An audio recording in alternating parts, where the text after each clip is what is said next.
Hello बच्चों, welcome to Pathak classes. My name is Manoj Pathak और आज का जो हम टॉपिक करने वाले हैं वो है आरएमएस माने root mean square value of alternating current. ठीक है, देखिए ये क्लास 12 का एक चैप्टर है अल्टरनेटिंग करंट, उसका एक टॉपिक है, बहुत ही इंपॉर्टेंट टॉपिक है।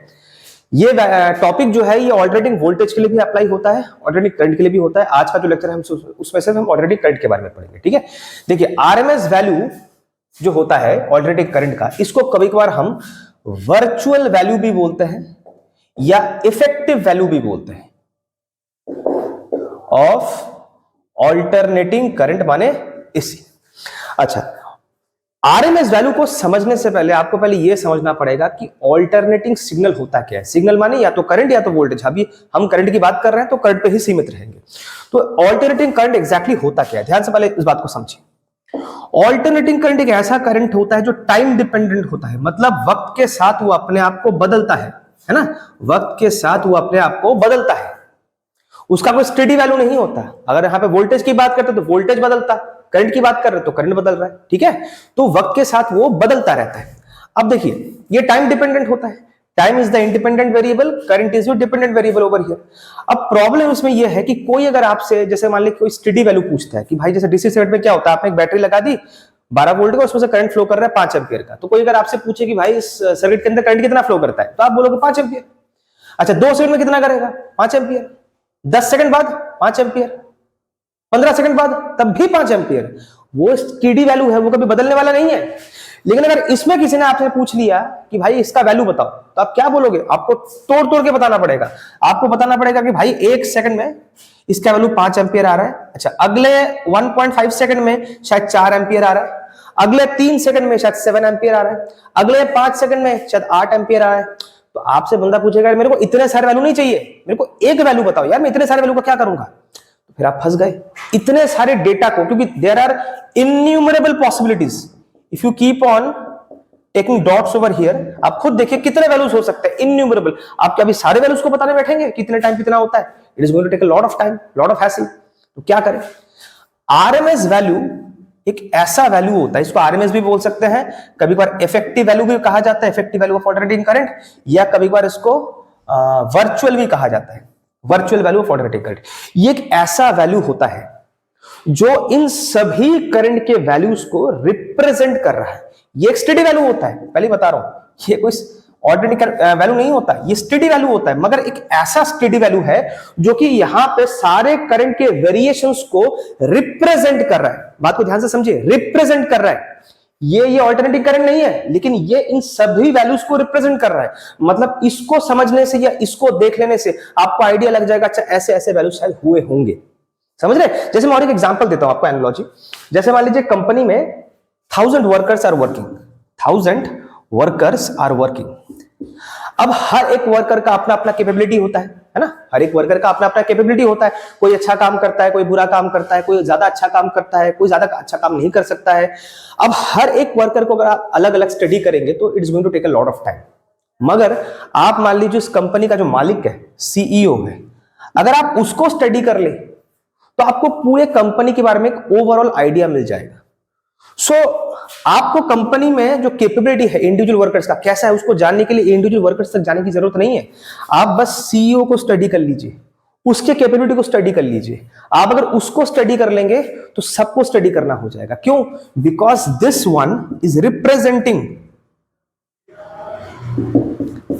ऑल द इंडिविजुअल वैल्यूज, मतलब ऑल द इंडिविजुअल वर्कर्स। समझ रहे? तो यहां पे भी वैसा ही है, ये नहीं है, मगर एक ऐसा वैल्यू है जो सभी ऑल्टरनेशंस को या सभी वेरिएशंस को रिप्रेजेंट कर रहा है, and it is a steady value. ठीक है, हम स्टेडी वैल्यू में क्यों बोलते हैं? क्योंकि हम स्टेडी वैल्यू को ही समझ सकते हैं। कोई चीज अगर कॉन्स्टेंटली चेंज होता रहे, हम उसको समझ नहीं सकते क्योंकि रुक ही नहीं रहा। और ये ऑल्टरनेशन इतने स्पीड से होता है कि इसको समझना बहुत डिफिकल्ट हो जाता है। तो हम क्या करते हैं? स्टेडी वैल्यू की खोज में हमेशा रहता है जो उन सभी वेरिएशंस को रिप्रेजेंट करे। अगेन रिप्रेजेंट करे, वो नहीं है, ये नहीं है, मगर ये एक ऐसा वैल्यू है जो सभी वैल्यूज को रिप्रेजेंट कर रहा है। अब देखिए ये डेफिनेशन आपका ज्यादा क्लियर होगा जब हम इस लेक्चर के एंड तक पहुंचेंगे। ठीक है, जैसे जैसे हम आगे बढ़ते जाएंगे आपको इसका कॉन्सेप्ट और क्लियर होता जाएगा, लेकिन अभी जितना मैं आपको बता रहा हूं उतना आप समझ लीजिए। ठीक है, चलिए इसमें थोड़ा और आगे बढ़ते हैं। सपोज कीजिए कि आपका जो करंट है वो ऑल्टरनेटिंग है। ऑल्टरनेटिंग का मतलब क्या होता है? आपका जो करंट है वो वक्त के साथ वेरी कर रहा है। अब देखिए वेरी जो जब करता है ना वो दो तरीके से कर सकता है।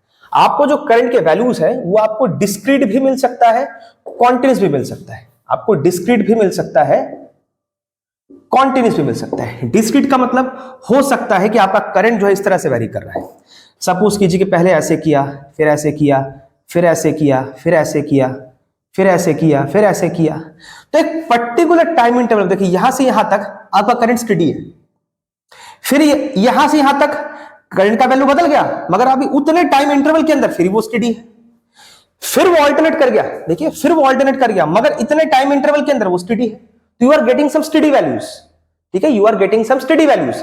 अच्छा, ये इसका एम्पलीट्यूड हमेशा सेम होगा ऐसा भी कोई गारंटी नहीं है, ये ऊपर नीचे भी हो सकता है, यू नेवर नो, कुछ भी हो सकता है, ठीक है। आपको अलग अलग वैल्यूज मिल रहे हैं। मान लीजिए इसके चलते आपको मिला I1, इसके चलते आपको मिला I2, ऑल तो नेगेटिव में आ रहा है, इसके चलते आपको मिला I3, इसके चलते आपको मिला I4 नेगेटिव में है, इसके चलते मिला I5, इसके चलते मिला I6, ऐसे बहुत सारे वैल्यू मिल रहे हैं। आपको इसका रूट मीन स्क्वायर मांगा जा रहा है। इसका मतलब क्या होता है, आपको इन सभी वैल्यूज को स्क्वायर करना है। अब देखिए अगर इसका मैं स्क्वायर करूंगा, अगर नेगेटिव होता भी है तो क्या फर्क पड़ता है, वो तो पॉजिटिव भी हो जाएगा।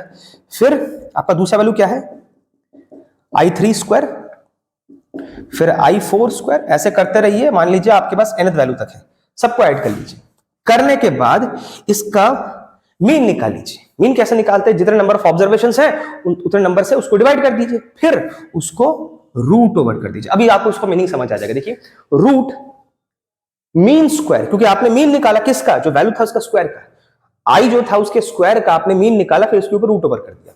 इसको कहा जाता है आरएमएस या इफेक्टिव या वर्चुअल वैल्यू। और वर्चुअल वैल्यू क्यों बोलते हैं, अगर आपको इंग्लिश में पता हो वर्चुअल का मतलब क्या होता है, फेक।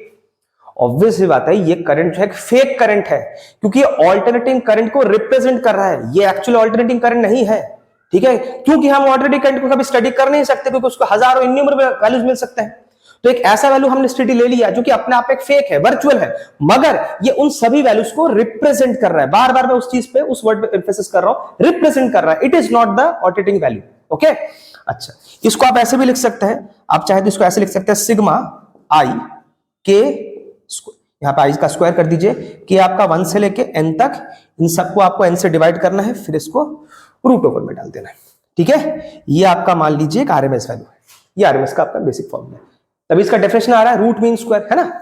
अच्छा, अब देखिए अगर सपोज कीजिए कि आपके पास एक क्वेश्चन के तौर पे दे दिया गया, आपके पास मान लीजिए पहले करंट ऐसे गया, ऐसे गया, ऐसे गया, ऐसे गया, मान लीजिए कुछ ऐसा दे रखा है, ठीक है।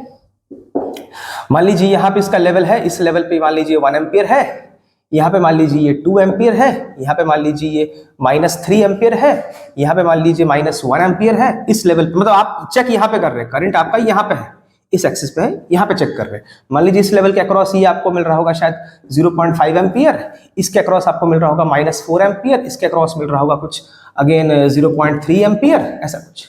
तो आपको मांग रहा है इसका आरएमएस वैल्यू। कैसे करेंगे, जितने भी सारे आपको करंट के वैल्यूज मिले उनको सब स्क्वायर कर दो। इसका स्क्वायर करेंगे, 1 का स्क्वायर कितना हो जाएगा, 1 हो जाएगा। -3 का स्क्वायर करेंगे 9 हो जाएगा, इसका स्क्वायर करेंगे 4 हो जाएगा, इसका फिर स्क्वायर करेंगे 1 हो जाएगा, -2 वैसे प्लस हो ही जाना है, इसका स्क्वायर करेंगे 0.25 हो जाएगा, इसका स्क्वायर करेंगे 0.9 हो जाएगा, ठीक है, सॉरी 0.09 हो जाएगा। कितने नंबर ऑफ ऑब्जर्वेशंस है, 1 2 3 4 5 6, इसको 6 से डिवाइड कर दीजिए। मीन करना है ना, स्क्वायर करके वैल्यू को उसका मीन निकालना है, फिर उसके ऊपर आप रूट डाल दीजिए, ठीक है। तो कहीं ना कहीं हम एग्जैक्टली हम करते क्या है, करंट का जो स्क्वायर का वैल्यू है उसका हम क्या करते हैं, एवरेज निकालते हैं। तो कभी कभार रूट मीन स्क्वायर को आप ऐसे भी लिख सकते हैं कि अगर आपके पास कोई करंट है, ऑल्टरनेटिंग करंट है, उसका आप क्या कर रहे हैं, अगर आपके पास ऑल्टरनेटिंग करंट है उसका बेसिकली क्या कर रहे हैं, उसके स्क्वायर का आप एवरेज कर रहे हैं, उसके स्क्वायर का एवरेज कर रहे हैं, है ना, ये तो स्क्वायर का एवरेज ही है, फिर इसके ऊपर आप क्या कर रहे हैं, रूट ओवर डाल रहे हैं। तो रूट मीन स्क्वायर को आप ऐसे भी रिप्रेजेंट कर सकते हैं। एक्चुअली में है तो यही, आपके जितने भी सारे एसी के करंट्स थे उनका आप क्या कर रहे हैं, स्क्वायर करके उसका एवरेज कर रहे हैं, फिर उसके ऊपर रूट ओवर डाल रहे हैं। तो अगर आपके पास डिस्क्रीट डेटा दे दे तो this is how you are suppose to solve. मगर अगर आपका फंक्शन जो है वो कॉन्टिन्यूअस है, फिर आप कैसे निकालेंगे, देखिए फिर निकालने का तरीका क्या होता है। सपोज कीजिए कि आपका जो करंट है वो कॉन्टिन्यूअस है और वो कोई साइनोसाइडल वेव बना रहा है। सपोज कीजिए ऐसा है, वो एक साइनोसाइडल वेव बना रहा है। ये आपका टाइम पीरियड t है, यहाँ पे t/2 है, दोनों का एम्पलीट्यूड सेम ही है। ये आपका I नॉट, यहाँ पे भी I नॉट, ये पीक करंट्स कहलाता है, इधर के साइड I और इधर के साइड टाइम। और आपका करंट का जो वैल्यू है, इंस्टेंटेनियस वैल्यू, वो है I naught sine omega t and this I is a function of t। Okay, हर एक टाइम पे आपको अलग अलग वैल्यू मिल जाएगा, है ना, यही इसका लॉजिक है, हर एक टाइम पे अलग अलग वैल्यू मिल जाएगा। अब आपको इसका मान लीजिए आरएमएस वैल्यू निकालना है, ठीक है। कैसे करेंगे? आरएमएस वैल्यू बेसिकली बोलता क्या है कि आपके पास जो एसी करंट है, इंस्टेंटेनियस करंट है, उसका आपको स्क्वायर करना है, फिर उसका एवरेज कर देना है, फिर यहाँ पे उसका रूट ओवर निकाल लेना है। आप लोग सर यहाँ पे आपने अपॉन एन करके वैसे क्यों नहीं किया? अरे यहाँ पे बहुत सारे वैल्यूज मिलेंगे, मैं गिन नहीं सकता, देयर आर इनन्यूमरेबल वैल्यूज, तो मुझे नोटेशन ऐसा ही यूज करना पड़ेगा। मैं सब वैल्यूज को अलग अलग ऐड करके स्क्वायर करके फिर डिवाइड नहीं कर सकता, क्योंकि यहाँ पे वैल्यूज इतने ज्यादा है कि मुझे पता भी नहीं कितने हैं, तो मैंने नोटेशन ऐसा यूज किया है। अब आप कैसे करेंगे? देखिए, आई की वैल्यू को आप यहां पे डाल दीजिए, क्या है आपका I naught sine omega T.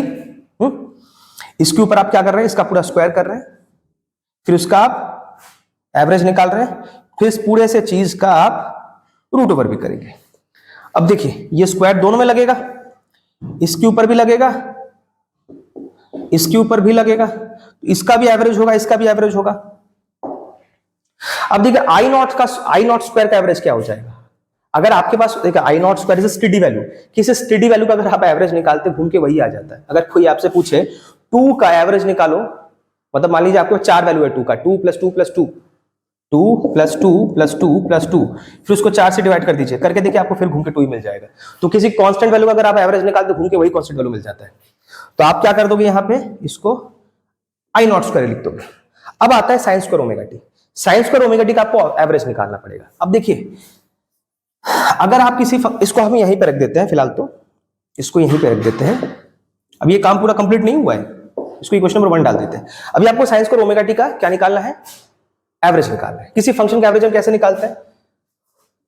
उस फंक्शन को, जैसे मान लो अगर वो टाइम के ऊपर डिपेंडेंट है, F T D T t1 to t2, और जिस टाइम इंटरवल आप कर रहे हैं उससे उसको डिवाइड कर देते हैं, यही करते हैं ना। अब सवाल आता है कि यहाँ पे कितने टाइम से कितने टाइम का करेंगे? यूजुअली आरएमएस का जो हम जब ये निकालते हैं ना, तो ये हम मतलब एक फुल साइकिल के अंदर ही चेक करते हैं। आरएमएस वैल्यू को जब भी हम यूजुअली चेक करते हैं, हम एक फुल साइकिल में ही चेक करते हैं, मतलब इसको 0 से लेकर t तक के बीच में हम इसका एवरेज निकाल लेते हैं। तो अलग से आप करके रख दीजिए। पहले मान लीजिए आपको अगर साइन स्क्वायर ओमेगा टी इसका अगर एवरेज निकालना है, तो ये आपका फंक्शन है, तो आप कैसे करोगे? साइन स्क्वायर ओमेगा टी, जैसे एफ टी के साथ dt करना है, कहां से कहां तक? 0 से t, फिर इसको t - 0, मतलब t से आपको डिवाइड कर देना है, तो आपको साइन स्क्वायर ओमेगा टी का एवरेज मिल जाएगा। अब करके देख लेते हैं, जब मिल जाएगा फिर यहां पे डाल देंगे, आंसर आ जाएगा। तो साइन स्क्वायर ओमेगा टी को डायरेक्ट इंडिकेट करना पॉसिबल नहीं होता, हम इसको कॉस के फॉर्मेट में कन्वर्ट करेंगे। कैसे? अगर आपको पता हो, साइन स्क्वायर थीटा होता है 1 - cos 2 थीटा डिवाइडेड बाय 2, तो उस लॉजिक से ये आपका आ जाएगा 1 - cos 2 omega T divide by 2। 2 को आप बाहर निकाल लीजिए। अब इसका इंटीग्रेट करना है, 1 के साथ dt लग जाएगा, और यहां पे cos 2 ओमेगा टी के साथ भी dt लग जाएगा। इसमें भी इंटीग्रल ऑपरेटर लगा दीजिए, इसमें भी लगा दीजिए। हाफ को भी बाहर रखना है, रख लीजिए, मल्टीप्लाई करना तो कर भी सकते हैं। इसका क्या हो जाएगा? t 0 to t, cos 2 omega T का क्या हो जाएगा? अगर आपको थोड़ा बेसिक इंटीग्रेशन नहीं पता है तो पहले पता कर लीजिए, क्योंकि अभी मैं वो सब चीजें आपको समझा नहीं सकता। साइन 2 ओमेगा टी 0 से लेके t तक का, और ये आपका साथ में हाफ लगा हुआ था। अब इसमें t डालेंगे, t - 0 कितना हो जाएगा? आपका t हो जाएगा। अब इसमें डालिए, इसमें क्या हो जाएगा? साइन 2 ओमेगा टी माइनस ये साइन 0। अब अगर आपको पता हो ओमेगा टी की वैल्यू होती है, ओमेगा कैपिटल टी की वैल्यू होती है 2 पाई, तो 2 पाई × 2 करेंगे तो क्या आ जाएगा? 4 पाई। अब साइन 4 पाई कितना होता है? याद करिए, साइन का कोई भी n पाई हो, sine 0, sine pi, 2 pi, 3 pi, 4 pi, 5 pi, 6 pi, any number of pi, ठीक है। इंटीग्रल वैल्यू होना चाहिए, यहां फ्रैक्शन में नहीं आना चाहिए, ठीक है। n is something like 0, 1, 2, 3, 4 integral value, ठीक है। तो उसका वैल्यू हमेशा 0 ही होता है, तो ये क्या आएगा? इसका 0। साइन 0 भी क्या? 0, तो 0 - 0 मतलब क्या? पूरा 0 हो गया, तो ये पूरा जो टर्म है आपका गायब हो गया, 0 हो गया। बचा क्या? सिर्फ t, और यहां पे हाफ, तो उसका आंसर क्या आ जाएगा? t/2। अच्छा, और एक चीज देखिए, यहां पे इस पूरी चीज को आप टी से डिवाइड कर रहे थे, तो आप इसको टी से डिवाइड कर दीजिए। इस टी को आप बाहर भी रख सकते हैं, इस चीज को आप टी से डिवाइड कर रहे थे तो इस टी को बाहर रख दीजिए। तो यहां पे आपको क्या मिल गया, टी बाई 2t। इस टी से इसको काट दीजिए, आपका आंसर क्या मिला, हाफ। तो मतलब साइन स्क्वायर ओमेगा टी का एवरेज आपको मिला हाफ। अब इसको यहां पे पुट कर दीजिए,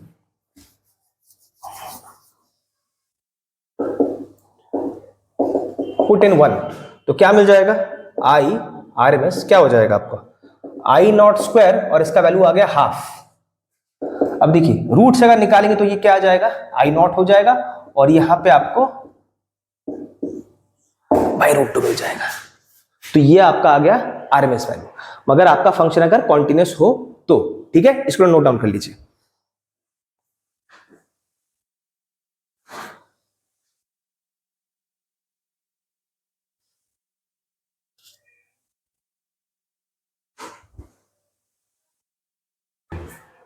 तो हमने अभी सीखा कि अगर आपका करंट जो है, जो कि टाइम डिपेंडेंट होता है ऑल्टरनेटिंग करंट, अगर वो कॉन्टिन्यूस फंक्शन है तो आपका आरएमएस वैल्यू क्या आता है, आई नॉट अपॉन रूट 2। ओके, अच्छा देखिए रूट 2 की जो वैल्यू आती है, आप इसको इसके अंदर आप 3.14 कर सकते हैं पूरे। अगर आप इसको सॉल्व करेंगे, रूट 2 आपका कुछ आता है 1.414 के आसपास कुछ आता है, फिर 1 से अगर डिवाइड करेंगे तो ये कुछ बन जाएगा अप्रोक्सीमेटली 0.707 के आसपास कुछ बन जाएगा।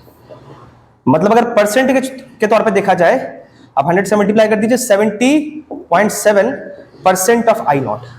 देखिए आरएमएस वैल्यू को हम स्टेडी वैल्यू के पॉइंट ऑफ व्यू से दिखा रहे हैं, क्योंकि आई नॉट आपका स्टेडी वैल्यू होता है, पीक करंट या एब्सोल्यूट करंट वो तो स्टेडी होता है। मतलब उसका 0.707 या 70.7% ऑफ आई नॉट आपका आरएमएस करंट को आरएमएस वैल्यू होगा, जो कि एग्जैक्टली क्या है, एक ऐसा वैल्यू है जो कि सारे ऑल्टरनेशंस को क्या कर रहा है, रिप्रेजेंट कर रहा है। मैं शुरू से आपको वही चीजें बताया जा रहा हूं, रिप्रेजेंट कर रहा है, रिप्रेजेंट कर रहा है।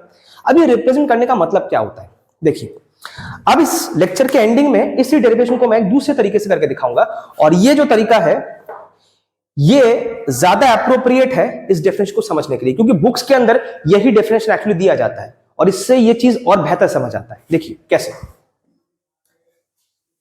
As per definition, I mean another definition जो कि बुक्स में आपको काफी जगह पर मिलेगा, जिससे ये बातें और क्लियर समझ आती है, वो ये है कि सपोज कीजिए कि आपके पास एक एसी सर्किट है, ठीक है, वहां पे एक रेजिस्टर लगा हुआ है, इसके थ्रू करंट फ्लो कर रहा है, और यहां पे मान लीजिए कि हीट जनरेट हो रहा है ना।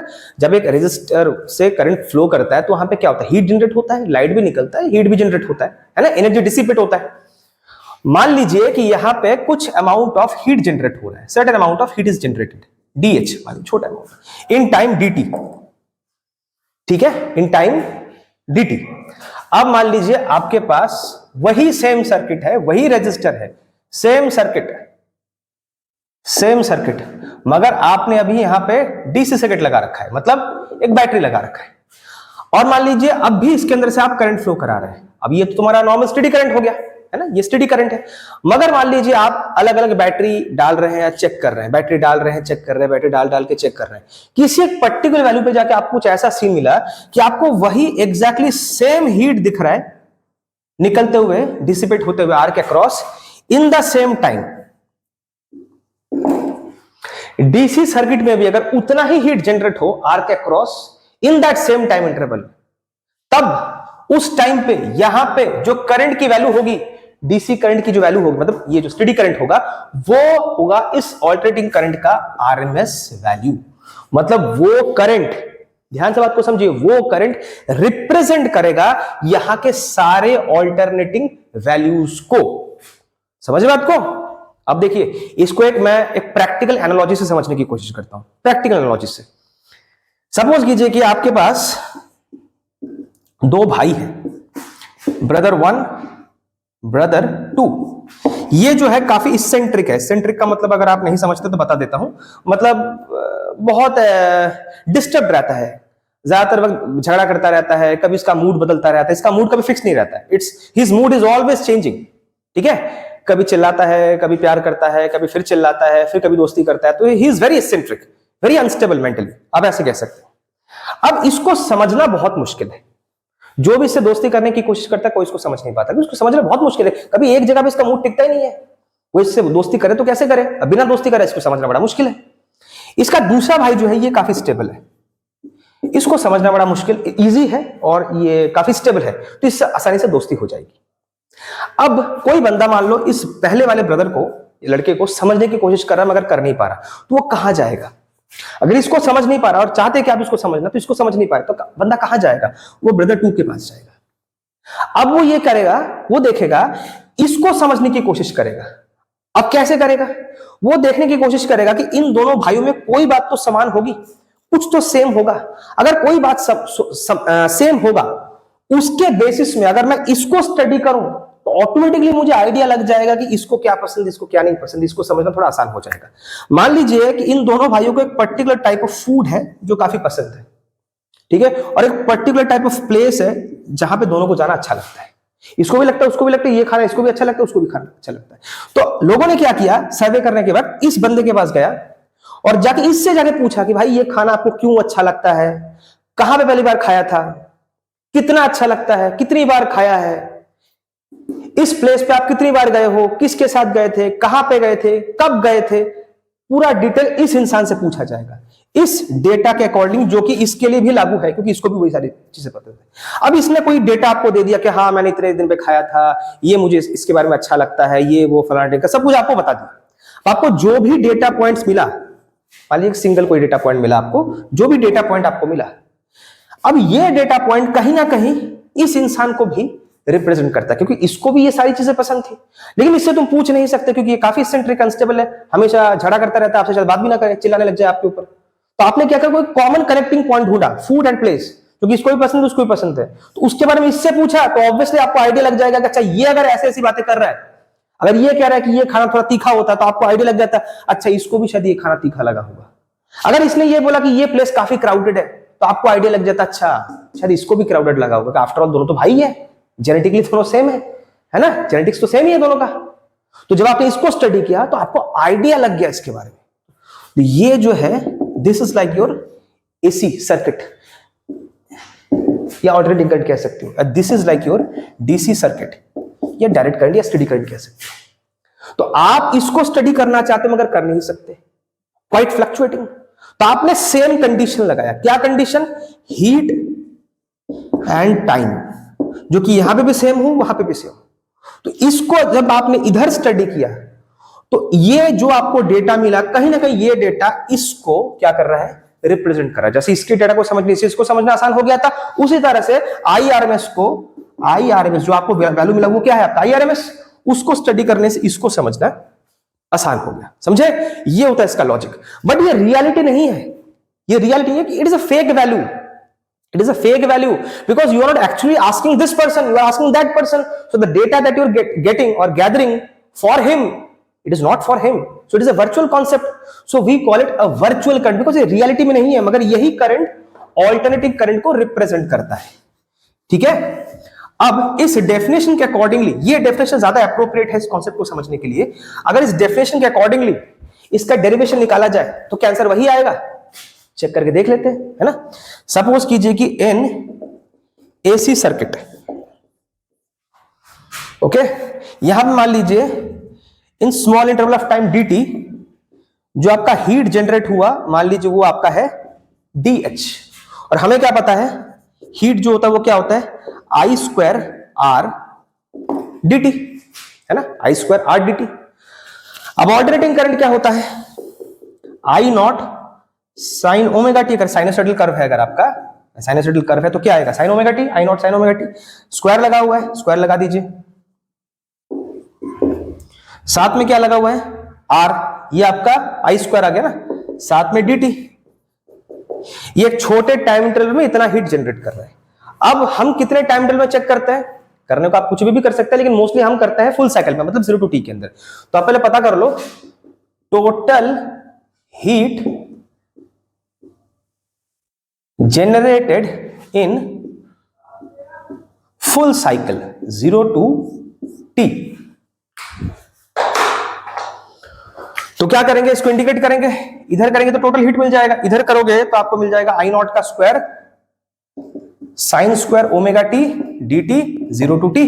देखिए कुछ देर पहले हमने साइन स्क्वायर ओमेगा टी का हमने इंडिकेशन किया था, दोबारा कर लेते हैं, क्या था मैं फटाफट बताता हूं, 1 minus cos 2 omega T divide by 2 को बाहर कर दीजिए, और आपको इंडिकेट कहां से कहां तक करना है, 0 से लेकर टी तक, dt के रेस्पेक्ट में। 1 का इंटीग्रेशन करेंगे तो क्या आ जाएगा, आपको t मिल जाएगा। इसका करेंगे तो क्या आ जाएगा, sin 2 omega T upon 2 omega, 0 से t तक, ये आपका आ गया। अब t को यहां पे डालिए, पहले यहां पे डालते हैं तो क्या आ जाएगा t, और यहां पे आ जाएगा sin 2 omega T by 2 omega, minus यहां पे डालिए 0 तो ये पूरा 0 हो गया, यहां पे डालिए sin 0 by 2 omega. Omega T क्या होता है, 2 पाई, 2 पाई इंटू 2 4 पाई, साइन 4 पाई क्या होता है, 0 होता है, तो ये टर्म पूरा गया। यहां पे तो वैसे ही 0 है, साइन 0 भी पूरा 0 होता है, तो तीनों टर्म खत्म, बचा क्या, टी। तो आपको मिला कितना, हीट जो मिला वो कितना मिला, इतना मिला। This amount of heat is generated in AC, कितने टाइम पे, इतना हीट आपको जनरेट हो रहा है, कितना, आई नॉट स्क्वायर टी बाई 2, कितने टाइम पे, टी टाइम पे, 0 से t टाइम में आपको इतना हीट मिल रहा है। वही कंडीशन यहां पे लगा दीजिए। अब देखिए इन डीसी सर्किट, अब डीसी सर्किट में आपको ये सब नहीं देखना होता कि dt में इतना कर रहा है, अरे वहां पे सब स्टेडी वैल्यू होता है यार, वहां पे सब स्टेडी वैल्यू होता है, वहां पे इतने टाइम में इतना करेगा, फिर दूसरे टाइम में कुछ अलग करेगा, ऐसा नहीं होता, क्योंकि वहां पे वैरी नहीं करता कोई वैल्यू, वहां पे सेम ही रहता है। तो वहां पे वो सब dt का कॉन्सेप्ट नहीं लगाना है, वहां पे हम क्या करेंगे, सिंपल है, हीट इज इक्वल टू क्या है, आई स्क्वायर आर टी, आर तो आपका वही रहेगा ना, और आप कितने टाइम के लिए चेक कर रहे थे, 0 टू टी, मतलब टाइम इंटरवल कितना हुआ, कैपिटल टी, एंड आपका हीट कितना था, आपका हीट कितना था, आई नॉट स्क्वायर टी बाई 2, यही हीट था ना। यहां पे भी आपको वही हीट चेक करना है उतने ही टाइम के अंदर, तो उतने ही टाइम के अंदर वही हीट अगर आपको इस सेकंड में दिखे, उस टाइम जो आपका करंट होगा, उस टाइम जो आपका करंट होगा उसको आप क्या बोलोगे, वर्चुअल करंट या आरएमएस करंट या इफेक्टिव करंट, यही बोलते हैं, है ना। अब सॉल्व कर लेते हैं, टी और टी आपका कट गया।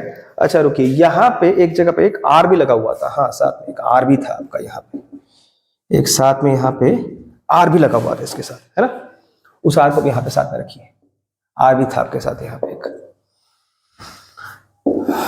तो यहाँ पे आर और आर भी आपका कट गया, तो आई वी क्या आ गया आपका, आई नॉट स्क्वायर बाई 2, अगर आप स्क्वायर रूट कर दे तो आई नॉट स्क्वायर का तो आई नॉट निकल जाएगा, 2 का क्या हो जाएगा, रूट 2। लीजिए वही सेम वैल्यू आ गया आपका जो हमने पहले कुछ देर पहले किया था उस एवरेज के लॉजिक से, तो वही वैल्यू आ गया ना, तो मतलब वो लॉजिक भी सही है, ये लॉजिक भी सही है।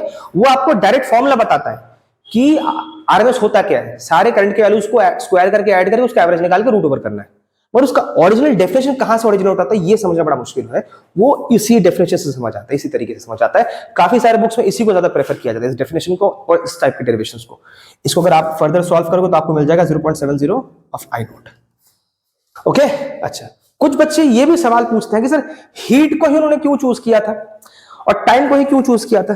देखो बेटा, इसको भी आप एक रीजन आप दे सकते हैं कि देखिए हीट को टाइम को ही क्यों चूज किया, मतलब सेम तौर पे, मतलब यहाँ पे भी उसी को देखना है, यहाँ पे भी उसी को देखना है, क्योंकि यही दो शायद एक ऐसा कोई क्वांटिटी आपको यहाँ पे मिला होगा उनको जो अपने आप में क्या होता है, स्केलर होता है।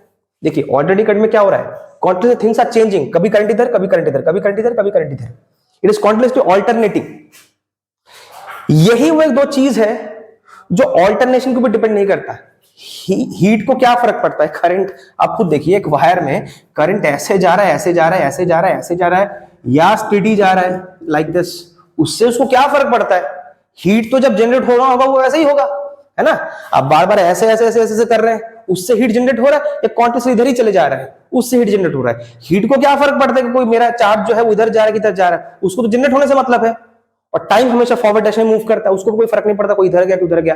तो these are the two factors जिसको डायरेक्शन के ऊपर कोई डिपेंड नहीं कर रहा है, डायरेक्शन से कोई मतलब नहीं है, इसको जैसे जनरेट होना होगा वैसे ही होगा। तो शायद हो सकता है कि वो एक रीजन जिस वजह से हीट को और टाइम को ही चूज किया गया था as a same parameter to check on both the circuits.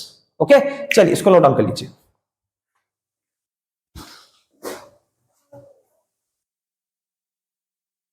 Okay, so last concept के अकॉर्डिंगली हमने सब कुछ कर तो लिया, डेरिवेशन वगैरह। अब एक लास्ट में इसका एक डेफिनेशन भी प्रॉपर सम अप कर देते हैं कि इसका एक्चुअली प्रॉपर डेफिनेशन क्या आएगा। देखिए हम ये कह सकते हैं according to the definitions and according to the concepts that we have learned कि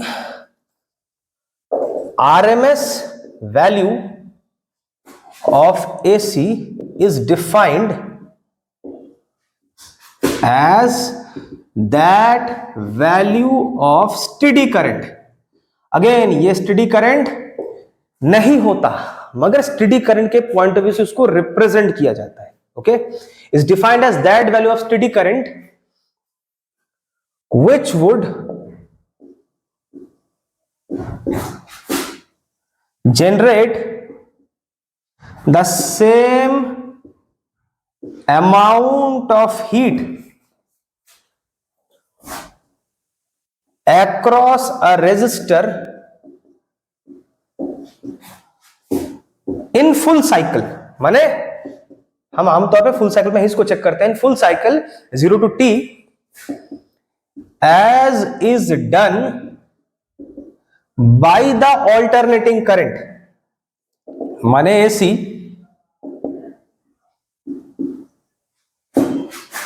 while passing through the same resistor for the same time interval. ठीक है, अब आप पढ़ के देख लीजिए, आपको प्रॉपर इसका मीनिंग समझ आ जाएगा कि आपके पास एक एसी सर्किट है, एक डीसी सर्किट है. इसमें आपने मान लीजिए 4 सेकंड के लिए करंट पास कराया, किसके थ्रू? एक रेजिस्टर के अक्रॉस. और मान लीजिए आपका जो हीट जनरेट हुआ वह हुआ 10 जूल. अगर डीसी सर्किट में भी उसी रेजिस्टर के अक्रॉस आप उतना ही करंट, मतलब उतने ही टाइम के लिए करंट फ्लो कराते हैं 4 सेकंड के लिए, और उतना ही हीट जनरेट होता है, उस टाइम पे आपको जो यहां पे करंट मिलेगा, जैसे कुछ भी मान लीजिए कुछ भी मिला होगा, व्हाटएवर, जैसे 15.7 एम्पियर कुछ मिला होगा. तो ये जो वैल्यू है ये यहां पे एसी के सभी ऑल्टरनेशंस को अगेन क्या कर रहा है? रिप्रेजेंट कर रहा है, because it is not the alternating current, मगर यही उसको रिप्रेजेंट कर रहा है. तो what do we call it? RMS current. We call it RMS current. ठीक है, तो बेसिकली इस चैप्टर में जब भी कोई आपसे ऑल्टरनेटिंग करंट पूछेगा तो समझ जाना वो आपसे आरएमएस करंट पूछ रहा है. और आप अगर पूछोगे सर और डायरेक्ट ऑल्टरनेटिंग करंट क्यों नहीं पूछ रहा? अरे भाई, ऑल्टरनेटिंग करंट आप नहीं निकाल सकते क्योंकि वो कॉन्टिन्यूसली फ्लक्चुएट करे जा रहा है. कोई अगर स्थिर ही ना हो तो उसको आप निकालोगे कैसे? उसकी वैल्यू आप पता कैसे करोगे?